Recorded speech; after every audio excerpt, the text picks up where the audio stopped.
सबसे पहले आचार्य अमरेश जायल जी का यहाँ पे सोनपुर में आपका बहुत बहुत स्वागत है, जो आप इतने दूर से यहाँ आए और हम लोगों को मार्गदर्शन कर रहे हैं। सर, यहाँ जो भी देख रहे हैं सब रियल एस्टेट से है और सौभाग्य है हम लोग का कि आप रियल एस्टेट कोच भी हैं, ट्रेंड भी कर रहे हैं पूरे इंडिया में।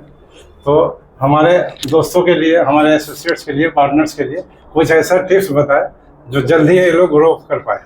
देखिए, सबसे पहला जो चीज है रियल एस्टेट में, उस याद रखिएगा, स्टीफन कहते हैं विन विन डील करना है।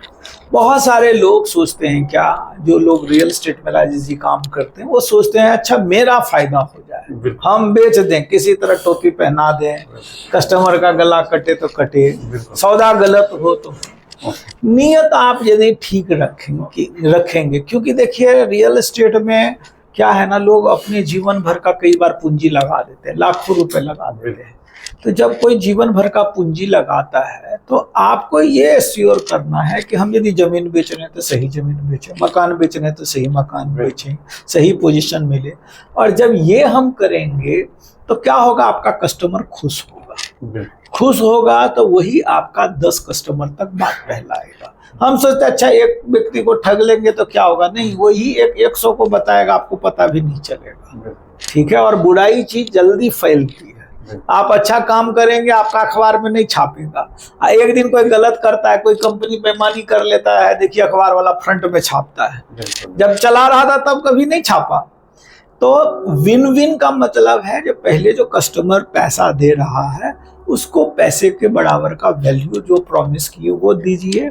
और विन, फिर हमारा विन तो होता ही, अपना फायदा तो होता है। ये पहला सूत्र है और इसी पे मैं काम कर रहा हूँ, यही मैं लोगों को बताता हूँ। और दूसरी चीज मैं कहना चाहूँगा कि रियल एस्टेट में संभावना बहुत ज़्यादा है। ठीक है।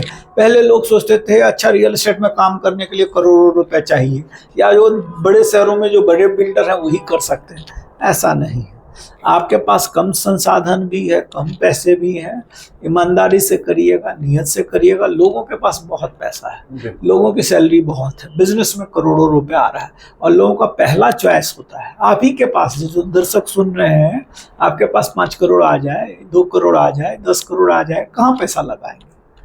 तो पहला चॉइस अभी भी लोगों का रियल एस्टेट है और आगे भी रहेगा, क्योंकि ये रियल है ना।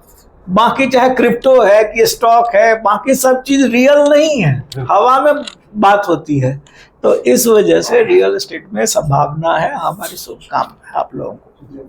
सर, एक और क्वेश्चन पूछना चाह रहे हैं आपसे कि हम लोग जो है रियल एस्टेट डेवलपर का काम करना चाह रहे हैं, तो 5 टिप्स आप बता दीजिए जिससे हम लोग फास्टली ग्रो कर पाए इस इंडस्ट्री में। देखिए, पहला है कि सही लोकेशन पे आपके पास प्रॉपर्टी हो। ठीक है जी। दूसरा है कि उस प्रॉपर्टी पे जिस समय में जो पोजीशन कह रहे हो वो आप दे पाए। तीसरा चीज है, ये पहला प्रोडक्ट हो गया, दूसरा प्रोडक्ट डेवलप करना है। तीसरा है मार्केटिंग। मार्केटिंग है कि यानी लोगों को पता चले कि हम ये प्रोडक्ट बेच रहे हैं। और आज के डेट में सोशल मीडिया सबसे अच्छा टूल्स है। अखबार में मैं ऐड करता हूँ, मान लीजिए यहाँ पटना में, हिंदुस्तान में मेन अखबार है, एक पेज में ऐड निकालेंगे, हो सकता है 10 लाख रुपए आपसे ले लें। लेकिन आप यदि 1 लाख रुपए सोशल मीडिया में, फेसबुक, इंस्टाग्राम, यूट्यूब को देंगे तो वो आपको लाखों लोगों तक पहुंचा देगा। ठीक है। तो सोशल मीडिया का इस्तेमाल करिए शुरू में, बाद में आपके पास पैसा बहुत होगा तो अखबार में, रेडियो में, टेलीविजन में, सब में कर सकते हैं। लेकिन इनिशियली आप सोशल मीडिया का अच्छे ढंग से करिए। तीसरा चीज सेल्स एंड मार्केट, सेल्स पे ध्यान दीजिए। अब जो वो प्रचार से क्या होता है, मार्केटिंग से क्या होता है, आपके पास नंबर आ जाता है, अब उसको सेल्स में कन्वर्ट करना है। तो सेल्स में कैसे कन्वर्ट करना है कि कस्टमर का रियल नीड समझ करके, जो कस्टमर को हम बेच रहे हैं उसको क्या प्रोडक्ट चाहिए। हम ऐसा तो नहीं